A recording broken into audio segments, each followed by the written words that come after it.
Number 2، جمعہ کے دن دوسری اذان کا اضافہ۔ رسول اللہ صلی اللہ علیہ وسلم کا ارشاد ہے کہ تم میری سنت اور میرے بعد خلفائے راشدین کی سنت کو لازم پکڑو۔ یہ اضافہ خلفائے راشدین کی سنت میں سے ہے اور بلا شبہ عثمان رضی اللہ عنہ خلفائے راشدین میں سے ہیں۔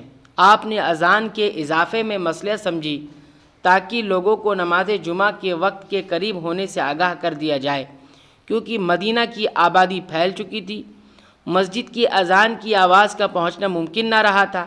اس لیے آپ نے اس سلسلے میں اجتہاد کیا اور تمام صحابہ کرام نے آپ کی موافقت کی اور اس پر عمل جاری رہا، کسی نے مخالفت نہیں کی، یہاں تک کہ خلافت علی اور معاویہ رضی اللہ عنہما اور خلافت بنو امیہ اور بنو عباس میں اس پر عمل ہوتا رہا۔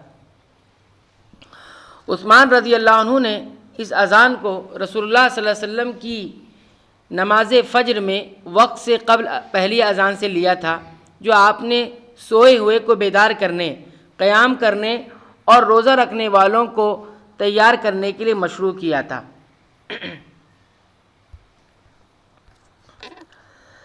لہٰذا آپ نے اس سلسلے میں رسول اللہ صلی اللہ علیہ وسلم کی سنت ہی کی پیروی کی ہے اور آپ ہی کے طریقے سے اخذ کیا ہے۔ البتہ اہل علم کا اس سلسلے میں اختلاف ہے کہ آیا آپ نے اس کو جمعہ کے وقت سے قبل دلایا تھا جیسا کہ فجر میں ہوتا ہے، یا اس کو دخول وقت کے بعد دلایا تھا۔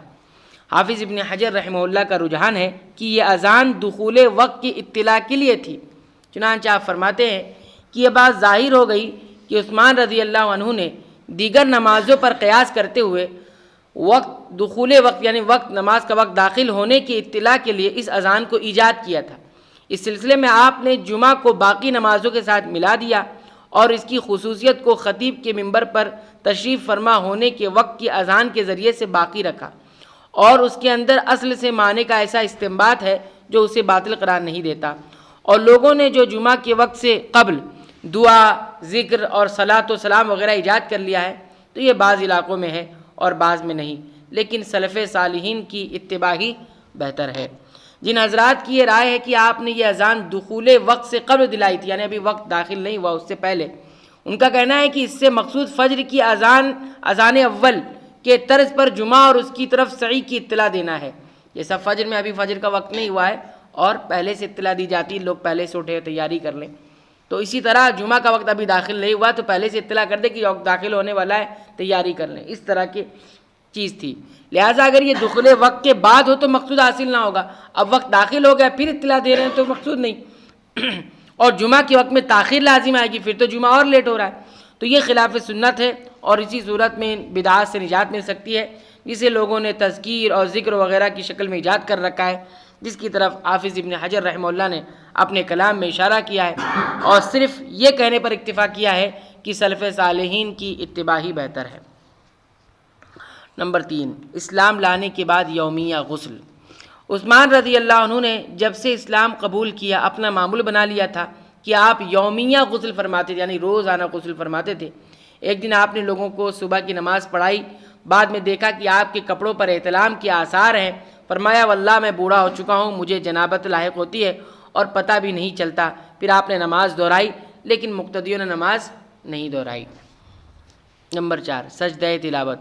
عثمان رضی اللہ عنہ کا موقف سجدہ تلاوت سے متعلق یہ ہے کہ یہ قرآن کی تلاوت کرنے والے اور قرآن سننے والے دونوں پر واجب ہے، لیکن جو بلا قصد و ارادہ سنتا ہے اس پر سجدہ تلاوت نہیں، یعنی اس کا ارادہ سننے کا نہیں ہے، تو ایسی صورت میں وہ سجدہ نہیں کرے گا۔ آپ کا گزر ایک قصہ گو کے پاس سے ہوا، اس نے آیت سجدہ کی تلاوت کی تاکہ اس کے ساتھ عثمان رضی اللہ عنہ سجدہ کریں، تو عثمان رضی اللہ عنہ نے فرمایا سجدہ تلاوت اس پر ہے جو کان لگا کر سنے، پھر آپ چلے گئے اور سجدہ نہیں کیا۔ آپ کا قول جو کان لگا کر سنے سے مقصود جو قصدن سنے، نیز آپ نے فرمایا یقیناً سجدہ تلاوت اس پر ہے جو اس کے لیے بیٹھے۔ عثمان رضی اللہ عنہ سے مروی ہے کہ حائضہ عورت جب آیت سجدہ سنے تو اس کے لیے اشارہ کرے اور چھوڑے نہیں، لیکن نماز کی طرح سجدہ نہ کرے۔ نمبر 5، ساحلی علاقوں میں نماز جمعہ۔ امام لیث بن سعد رحمہ اللہ فرماتے ہیں ہر شہر، ہر بستی جس میں جماعت ہو سکتی ہے وہاں جمعہ قائم کیا جائے گا، کیونکہ عہد فاروقی اور عثمانی میں ان کے حکم سے مصر اور اس کے ساحلی علاقوں کے لوگ جمعہ قائم کرتے تھے اور ان میں صحابہ بھی موجود ہوتے تھے۔ خطبہ جمعہ میں استراحت۔ قتادہ رحمہ اللہ کا بیان ہے کہ نبی کریم صلی اللہ علیہ وسلم ابو بکر، عمر اور عثمان رضی اللہ عنہم کھڑے ہو کر خطبہ دیتے تھے، لیکن عثمان رضی اللہ عنہ کو جب کھڑا ہونا مشکل ہو گیا تو آپ کھڑے ہو کر خطبہ شروع فرماتے، پھر بیٹھ جاتے۔ پھر جب معاویہ رضی اللہ عنہ کا دور آیا تو آپ پہلا خطبہ بیٹھ کر اور دوسرا خطبہ کھڑے ہو کر دیتے۔ نمبر 7، رکوع سے قبل دعائے قنوت۔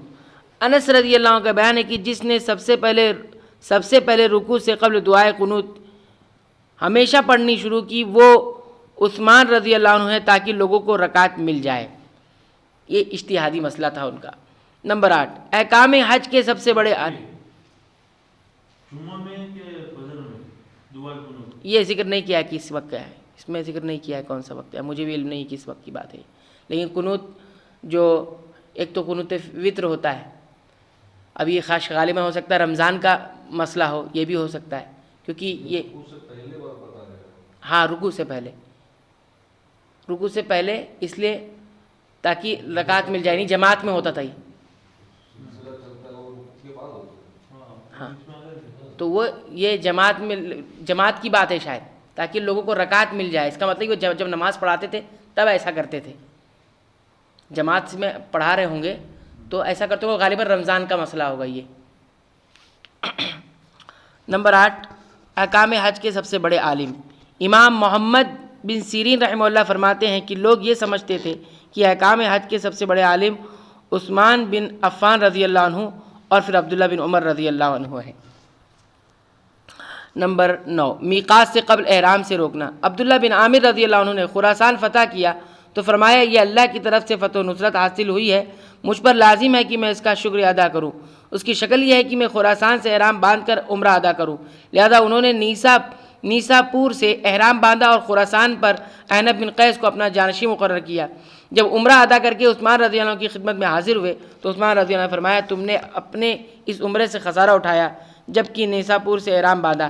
یہ واقعہ اس سال کا ہے جس سال آپ کی شہادت ہوئی۔ نمبر 10، عدت وفات میں حج و عمرہ کا سفر۔ معروف ہے کہ عدت کے اندر عورت اپنے گھر ہی میں رات گزارے گی، عدت ختم کیے بغیر سفر نہیں کر سکتی، کیونکہ اس سے گھر سے باہر رات گزارنا لازم آئے گا، اور حج و عمرہ سفر سے خالی نہیں۔ اسی لیے عثمان رضی اللہ عنہ کا موقف تھا کہ عدت جب تک ختم نہ ہو عورت پر حج لازم نہیں، اور آپ عدت کی حالت میں حج و عمرہ پر نکلنے والی خواتین کو جوفہ اور ذوالحلیفہ کی میقات سے واپس کر دیا کرتے تھے۔ اور بھی فقہی اجتہادات جو عبادات کے سلسلے میں ہے اس کا ذکر کیا گیا ہے، انشاءاللہ آئندہ درس میں اس کا تذکرہ کریں گے۔ اللہ تعالیٰ سے دعا ہے کہ رب العالمین تو ہمیں صحابہ کرام کی سیرت سے کما حق ہو فائدہ اٹھانے کی توفیق عنایت فرما، آمین۔